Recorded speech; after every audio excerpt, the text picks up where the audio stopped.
So দেশের সার্বভৌমত্ব, দেশের সংবিধান অনুযায়ী দেশের মালিক হলেন বা দেশের সার্বভৌমত্ব কার কাছে? জনগণের কাছে। তো ধর্মে হলো আমরা মুসলমান হিসেবে সার্বভৌমত্বের মালিক হলেন একমাত্র আল্লাহ। তো তাইলে এখন যদি ধর্ম নিয়ে আপনি রাজনীতি করেন তাহলে আপনি কি করতেছেন? নিজের সঙ্গে কন্ট্রাডিক্ট করতেছেন না? তাহলে কথাটা কি মিলল? তো আপনি আল্লাহর এক আল্লাহ আমরা বিশ্বাস করি, কিন্তু এখানে বলছে রাজনীতি, আপনি যখন গণতান্ত্রিক ধারায় রাজনীতি করবেন তখন আপনাকে বিশ্বাস করতে হবে যে জনগণ এদেশের সব সার্বভৌমত্বের মালিক, মানে সব কিছুর মালিক। সো ধর্ম নিয়ে এই জন্য আমি বললাম যে আমাদের রাজনীতি করা উচিত না। ধর্ম যার যা, সেটা হিন্দু, বৌদ্ধ, খ্রিস্টান, যে তার ধর্ম প্র্যাকটিস। এখন ওনারা করছেন, যার জন্য ওনাদের এক সময় এক কথা বলেন, আরেক সময় আরেক কথা বলেন। আপনারা দেখেন ওই দলটা সৃষ্টি হওয়ার পর থেকে আপনারা পড়াশোনা করেন, আপনারা পড়াশোনা করলে জানতে পারবেন। আমি তথ্য শুধু দিতে চাই। দেখেন 1947-এ এই মহাভারত যখন ভাগ হয় তখন কিন্তু জামাতি ইসলামী, এই দলটা ছিল জামাতিহীন নামে পরিচিত ছিল। তখন গোটা ভারতবর্ষ ছিল। তারা 1947 সালে ওই দেশ ভাগের বিপক্ষে ছিল।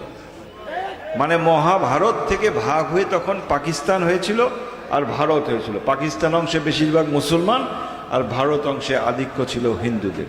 সেই 47 সালে কিন্তু তারা এটাকে, তখন কোনো যুদ্ধ হয়নি, তারা আপোষের মাধ্যমে কিন্তু দেশ ভাগ করেছিল, যে পাকিস্তানের দুইটা অংশ, পশ্চিম এবং পূর্ব। সেই 47-এ তারা সেই জামাতে ইসলামী হিন্দ সেটার বিরোধিতা করেছিল একবার।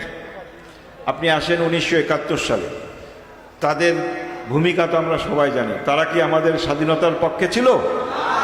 তারা আমাদের স্বাধীনতার বিপক্ষে ছিল। এই যে আমাদের মা বোন এত মানুষ হত্যা হয়েছে, কারা তাদেরকে ধরিয়ে দিয়েছিল বলেন? রাজাকাররা। তাদের রাজাকার কারা ছিল? যারা স্বাধীনতার বিপক্ষে ছিল, তারাই তো রাজাকার ছিল। তো দেখেন 71 সালে তারা আবার গেল স্বাধীনতার বিপক্ষে। 1986 সালে আসে, মনে আছে এরশাদ সাহেবের সময়কার কথা? এরশাদ সাহেব এবং শেখ হাসিনা ওই যে লাল দিঘির ময়দানে নির্বাচনের 2 দিন আগে বলল যে এই এরশাদের এই নির্বাচনে যারা অংশগ্রহণ করবে তারা কি হবে? জাতীয় বেঈমান। পরের দিন দেখা গেল হাসিনাও সেই নির্বাচনে অংশগ্রহণ করলো, সঙ্গে কারো করলো এই জামাতে ইসলামী যে করলো। তো জাতীয় বেঈমান কে হইল?